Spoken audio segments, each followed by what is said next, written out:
आपने मेरे को बजट पे बोलने का मौका दिया, इसके लिए मैं आपका धन्यवाद ज्ञापित करता हूं। माननीय मुख्यमंत्री जी द्वारा 10 फरवरी 2023 को जो राजस्थान की विधानसभा में बजट पेश किया,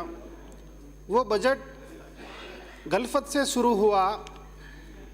और गलफत से शुरू होके भूल भुलैया के अंदर वो निश्चित रूप से खो जाएगा और वो धरातल के ऊपर नहीं उतर पाएगा, क्योंकि इसकी शुरुआत ऐसे हुई। माननीय मुख्यमंत्री जी ने बजट की शुरुआत युवाओं के विकास के नाम पे करी, लेकिन अफसोस है कि जिन युवाओं को गुमराह करके आप सत्ता में आए, उनके 3500 रुपये जो देने का वादा किया था, उसके बारे में आपने एक शब्द नहीं बोला। अगर मैं बात करूं पेपर लीक मामले की, तो आपने पेज नंबर 6 के बिंदु नंबर 10 में इसका उल्लेख किया और आपने 2022 के अंदर भी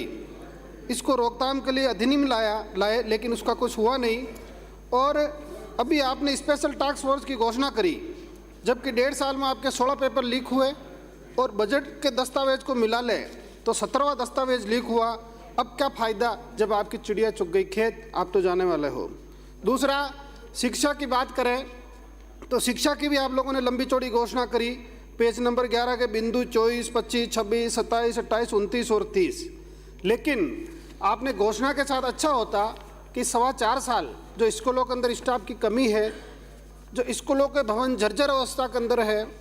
स्कूलों के अंदर बच्चों को बैठने के लिए फर्नीचर की मौजूदगी नहीं है, आप फर्नीचर की व्यवस्था कराते, स्कूल में कमरे बनवाते, जो जर्जर भवन है उसकी मरम्मत कराते, स्कूल के अंदर स्टाफ लगाते और फिर आप कोई घोषणा करते हैं तो आपकी समझ में आता। दूसरा, आपके 4.25 साल के अंदर जो शिक्षा के मंदिर को जो आपने कलंकित करने का काम किया, आपके जो पार्टी के नेता लोग हैं उनको गाँव के अंदर तो कोई बुलाते नहीं है और जबरन जो शिक्षण संस्थाएं है सरकारी, उसके अंदर उनको वार्षिक उत्सव के बहाने मुख्य अतिथि के रूप में बुला के जो शिक्षा के मंदिर को कलंकित करने का काम किया, मैं उसकी निंदा करता हूँ। इसके साथ ही मैं तीर्थराज पुष्कर से विधायक आता हूँ और तीर्थराज पुष्कर सबका आस्था का केंद्र है, लेकिन जिस तरह से आप लोगों ने आस्था के साथ खिलवाड़ करने का काम किया, माननीय सभापति महोदय, मैं प्रमुख अखबारों की कटिंग है मेरे पास, उसके अंदर हमारे स्वायत्त शासन मंत्री जी जो संसदीय कार्य मंत्री जी भी है, उन्होंने 10/12/2022 को राजस्थान के शासन सचिवालय के अंदर एक बैठक रखी, एक हाई पावर कमेटी का गठन किया और उसके अंदर हमारे तत्कालीन जिला कलेक्टर महोदय को और पूरे प्रशासनिक लाजमे को जयपुर बुला के पुष्कर विकास की चर्चाएं करी और लंबे चौड़े और नालियों का निर्माण करेंगे और अनेकों प्रकार के विकास कार्यों की अखबारों के माध्यम से घोषणा करी। जब हम लोग इसकी तह तक गए कि इतने काम होने वाले हैं और हमारे तीर्थराज पुष्कर के पुरोहितों का और आम जन का ये उम्मीद जागी मन में कि सरकार पुष्कर के लिए कुछ करेगी, लेकिन हद तो जब हो गई जब माननीय मुख्यमंत्री जी ने बजट पढ़ा और बजट के अंदर पुष्कर के जो विकास कार्यों का जो सपना दिखाया लोगों को, बड़े बड़े अखबारों के अंदर वो खबरें छपाई गई सत्ता का दुरुपयोग करके, उसमें से एक भी काम माननीय मुख्यमंत्री जी ने घोषित नहीं किया। तो मैं आपके माध्यम से मांग करता हूं कि इस मामले की माननीय मुख्यमंत्री जी स्वयं संज्ञान में लेवे, क्योंकि ये बड़े स्तर पर बैठक हुई और बैठक होने के बाद भी हमारे पुष्करवासियों को जो झूठे सपने दिखाए उनको उसके लिए कुछ नहीं बोला। अब 16 तारीख को माननीय मुख्यमंत्री जी बजट पे रिप्लाई देंगे, तो मेरी मांग है कि वो इन सब चीज़ों की घोषणा करें। इसके अलावा भी पिछली बार जो बजट के अंदर माननीय मुख्यमंत्री जी ने एक बहुउपयोगी टूरिस्ट कॉम्प्लेक्स बनाने की घोषणा करी, आज तक उसकी एक ईंट भी नहीं लिख पाई। और माननीय सभापति महोदय, आपको जानकर आश्चर्य होगा कि पिछले बजट में जो पुष्कर सरोवर में सीवरेज का गंदा पानी जाता है, वो हम सब के लिए पीड़ा का विषय है। माननीय मुख्यमंत्री जी ने जब इसकी घोषणा करी पिछले बजट में, तो मैंने उनको धन्यवाद भी ज्ञापित किया, लेकिन अजमेर विकास प्राधिकरण इसकी कार्यकारी एजेंसी है और उसके द्वारा जो वर्तमान में इस कार्य के लिए जो टेंडर लगाया जा रहा है, उस टेंडर के अंदर इस सीवरेज के पानी के रोकथाम के लिए जिक्र तक नहीं है। सिर्फ वो बरसाती पानी रोकने के लिए है। तो माननीय सभापति महोदय, मेरी आपसे मांग है कि जब 16 तारीख को माननीय मुख्यमंत्री जी रिप्लाई देवे तो इसके बारे में भी इसका अधिकारियों पे को डायरेक्शन दे और इस पर कार्रवाई करें कि सदन के अंदर जब माननीय मुख्यमंत्री जी ने घोषणा करी, जिस काम के लिए घोषणा करी उस काम के अलावा कोई दूसरा काम भी करे तो अच्छी बात है, लेकिन उसको प्राथमिकता से करना चाहिए। और इस तरह से मेरे आपके लोगों द्वारा पुष्कर क्षेत्र के लोगों को आपकी सरकार और कांग्रेस के नेताओं की बदनीयती, चालाकी, जालसाजी और सिर्फ विकास के झूठे सपने दिखाकर एन कैन प्रकरण आने वाले चुनाव में चुनावी फायदा लेने की सोच के साथ ही इस तरह के आप लोग बार बार विकास के जुल्म जो दिखा रहे हो, उसका समय आने पर हमारे पुष्कर की जनता जवाब देगी। इसके अलावा भी अपन आप चिकित्सा की बात करें, चिकित्सा के अंदर भी आप लोगों ने लंबी चौड़ी बात करी। आज हमारी विधानसभा के अंदर भी उप स्वास्थ्य केंद्रों के अंदर नर्सिंग स्टाफ नहीं है, अस्पतालों की जर्जर अवस्था है, अस्पतालों के अंदर इक्विपमेंट नहीं है। तो माननीय मुख्यमंत्री जी उस पर भी ध्यान देवे, उसकी भी आज विकास की उसके भी बारे में घोषणा करें। उसके अलावा बार बार औद्योगिक सब्मिट होती है, इन्वेस्टमेंट के लिए बाहर से लोग लाते हो, लेकिन जो हमने प्रदेश के अंदर उद्योगों का जो आधारभूत ढांचा है, जो रिको द्वारा औद्योगिक क्षेत्र विकसित किए हैं, उनको एक बार उद्योग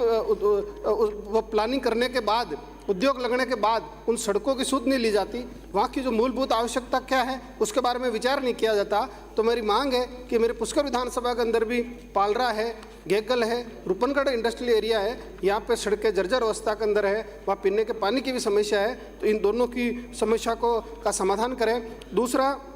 सड़कों के भी पेज नंबर 52 के बिंदु नंबर 93 पर बढ़ चढ़ के घोषणा की गई। मैं धन्यवाद देना चाहता हूं माननीय मुख्यमंत्री जी का कि किशनगढ़ से अरड़का होते हुए खुंडियास तक 21 किलोमीटर की आपने जो स्वीकृत करी, उसके लिए तो मैं धन्यवाद देना चाहता हूं आपका। लेकिन 2013 से लेकर 18 तक जो हमारे कार्यकाल के अंदर माननीय वसुंधरा जी के कार्यकाल में जो सड़कें बनी, उसकी आप मरम्मत तक नहीं कर पाए। मैं इसकी निंदा करता हूं और मांग करता हूं कि जर्जर पड़ी सड़कों की कम से कम मरम्मत तो करें। इसके अलावा भी अपन ऊर्जा की बात करें तो ऊर्जा के क्षेत्र के अंदर भी आपने पैरा नंबर 5 में कहा कि साहब हम 100 यूनिट तक घरेलू मुक्त करेंगे बजट के और 200 यूनिट किसानों को प्रति माह मुक्त देंगे। लेकिन जब जो आपकी बिजली के तार है उसके अंदर करंट नहीं आता तो उसके अंदर आप बिजली मुक्त करके क्या करोगे?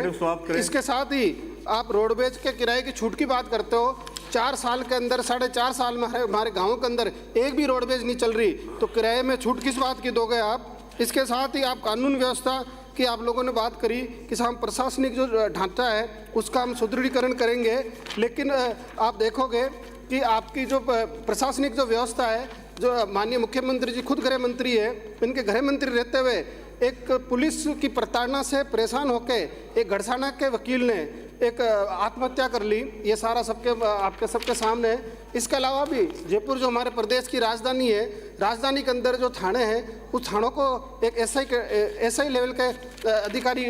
चला रहा है, ये आपके सामने है। इसके अलावा भी आप देखोगे प्रदेश की जेलों के अंदर सुविधा के नाम पे जेल अधीक्षकों द्वारा वसूली की जाती है, एसीपी द्वारा उन पर मुकदमे दर्ज किए जाते हैं। इसके साथ ही आपने देखा, इसके साथ ही अभी एक हाल ही के अंदर एक मामला आया था जिसके अंदर ये चंदवाजी थाने का मामला है। इसके अंदर एक हत्या में प्रयुक्त चाकू वे 14 प्रकार के अन्य आर्टिकल जो सामान थे